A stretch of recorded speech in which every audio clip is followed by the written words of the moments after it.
ঘরে থাকা অল্প উপকরণ দিয়ে আজকে তৈরি করে দেখিয়ে দিব বেকারি স্টাইলের চিকেন বান। চিকেন বান রেসিপিটি আজকে একদম সহজভাবে আপনাদেরকে তৈরি করে দেখিয়ে দিব পারফেক্ট মেজারমেন্ট সহ। নরম তুল তুলে এরকম চিকেন বান আপনারা যে কেউ বানিয়ে নিতে পারবেন। আসসালামু আলাইকুম everyone, welcome to Mehnus mom's kitchen. Bakery থেকে আর আপনারা এরকম চিকেন বান কিনে খেতে হবে না, আজকে ঘরে তৈরি করে নিতে পারবেন একদম সহজেই। প্রথমে আমি ডো তৈরি করব, তার জন্য একটি মিক্সিং বোলে 2 কাপ ময়দা নিয়ে নিয়েছি। 2 কাপ ময়দার সাথে 1 টেবিল স্পুন ইস্ট, আমি ইনস্ট্যান্ট ইস্টটা নিয়ে নিয়েছি। 2 টেবিল স্পুন গুঁড়া দুধ দিয়ে দিলাম। এরপর এর মধ্যে আমি দিয়ে দিয়েছি 1 টেবিল স্পুন চিনি। চিনিটি দিয়ে দেওয়ার পর এখানে দিয়ে দিব 1 স্পুন লবণ। লবণটি দিয়ে দেওয়ার পর সবগুলো শুকনো উপকরণ ভালো করে প্রথমে মিশিয়ে নিতে হবে। শুকনো উপকরণগুলোকে ভালো করে মিশিয়ে নেওয়ার পর এবার আমি গরম পানি দিয়ে দিব। এখানে আমার 2 কাপ ময়দার জন্য 1 কাপের চেয়েও একটু কম গরম পানি লেগেছে। 2 কাপ ময়দার জন্য এখানে আমার টোটাল গরম পানি লেগেছে 4 ভাগের 3 কাপ গরম পানি। গরম পানিটি একসাথে দিয়ে দিবেন না, একটু একটু করে পানি দিবেন আর মেশাতে থাকবেন। আমার দেখানো মতো একটু একটু করে পানি দিয়ে আর ময়দার ডোটা হালকা হালকা করে মিশাতে থাকবেন। দেখতেই পাচ্ছেন একদম সফট, এভাবে করে একটি ডো তৈরি করে নেবেন। আমি এখানে 1 কাপ গরম পানি নিয়েছিলাম, 1 কাপ থেকে সামান্য পরিমাণ রয়ে গিয়েছে। তারপর এর মধ্যে আমি দিয়ে দিব 2 টেবিল স্পুন তেল। তেলটি দিয়ে দেওয়ার পর এবার এই ডোটাকে ভালো করে কয়েক মিনিট মথে নিতে হবে। মথে নেওয়ার কারণে এই বানটি হবে একদমই সফট। ডোটাকে যত মথবেন তত এই ডোর বানগুলো হবে একদম সফট, নরম, তুলতুলে। তাই ভালো করে 4 থেকে 5 মিনিট মতো এভাবে করে হালকা একটু মথে নিবেন। আমার দেখানো মতো দেখতেই পাচ্ছেন এই ডোটা এমনই হতে হবে। এই ডোটাকে ভালো করে আমি মথে নিয়েছি, দেখতেই পাচ্ছেন কতটা সফট হয়েছে, হাতে হালকা হালকা লেগে আসছে। এভাবে করে ডোটা তৈরি করে নেবেন। একদম মসৃণ করে আমি ডোটা তৈরি করে নিয়েছি। এবার উপর দিয়ে আমি কিছুটা তেল মাখিয়ে এটাকে রেস্টে রাখবো। ডো রেডি হতে হতে আপনাদের কাছে আমার একটাই রিকোয়েস্ট, আমার রেসিপি যদি আপনাদের কাছে ভালো লেগে থাকে তাহলে ফ্রেন্ডস অ্যান্ড ফ্যামিলির সাথে অবশ্যই শেয়ার করবেন, লাইক কমেন্ট সাবস্ক্রাইব করতে একদমই ভুলবেন না। দেখতেই পাচ্ছেন এর মধ্যে আমার ডো একদম সফট, নরম, তুলতুলে করে আমি ডোটা তৈরি করে নিয়েছি। উপর দিয়ে তেল মাখিয়ে একদম উপরে ভালো করে কভার করে এই ডোটাকে রেস্টে রাখবো যতক্ষণ না পর্যন্ত ডোটা অ্যাক্টিভ হয়। যেহেতু আমরা এখানে ইনস্ট্যান্ট ইস্ট ইউজ করেছি তাই এটি অ্যাক্টিভ হতে বেশিক্ষণ সময় লাগবে না। 2 থেকে 3 ঘন্টা মতো এভাবে রেখে দিবেন একদম গরম জায়গায়, তারপর ডোটা একদম অ্যাক্টিভ হয়ে যাবে। ডোটা অ্যাক্টিভ হতে থাক, এদিকে আমি ফিলিংটা তৈরি করব। চুলায় একটি ফ্রাই প্যান বসিয়ে 2 টেবিল স্পুন তেল দিয়ে দিলাম। তেলের মধ্যে একটি মিডিয়াম সাইজের পেঁয়াজকে স্লাইস করে দিয়ে দিয়েছি। তেলের সাথে পেঁয়াজটাকে হালকা একটু নরম করে নিতে হবে। পেঁয়াজ যখন হালকা নরম হয়ে আসবে তখন এর মধ্যে আমি দিয়ে দিব 1 টেবিল স্পুন বাটার। অবশ্যই বাটারটি দিবেন।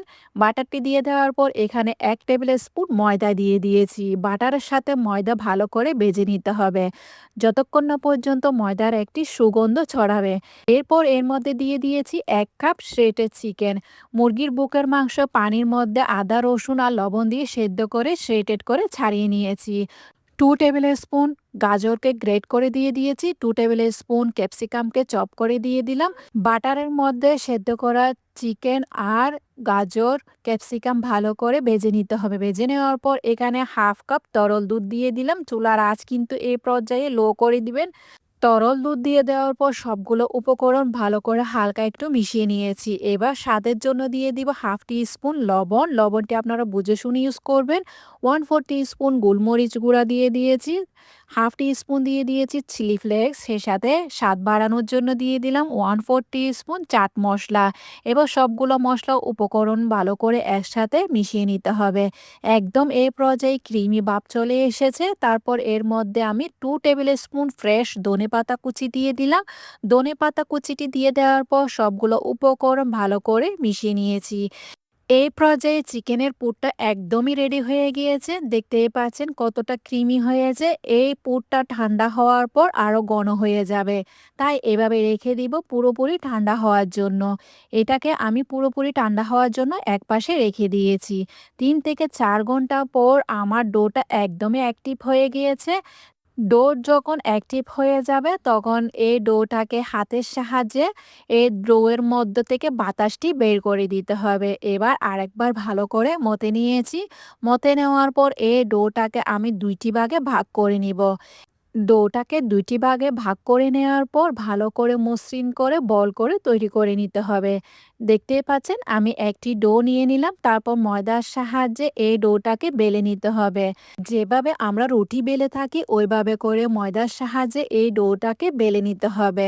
বেশি মোটাও করা যাবে না, আবার বেশি পাতলাও করা যাবে না। আমি আপনাদেরকে দেখিয়ে দিব কতটুকু মোটা রাখতে হবে। রুটিটাকে বেলে নেওয়ার পর রুটির চারপাশ একদম সমান করে কেটে নিতে হবে স্কোয়ার করে। দেখতেই পাচ্ছেন আমি যেভাবে করে রুটির চারপাশটা কেটে নিলাম। কেটে নেওয়া অংশটাকে আপনারা ফেলে দিবেন না। এটাকে আবার ডো তৈরি করে তারপরে আবার ইউজ করতে পারবেন।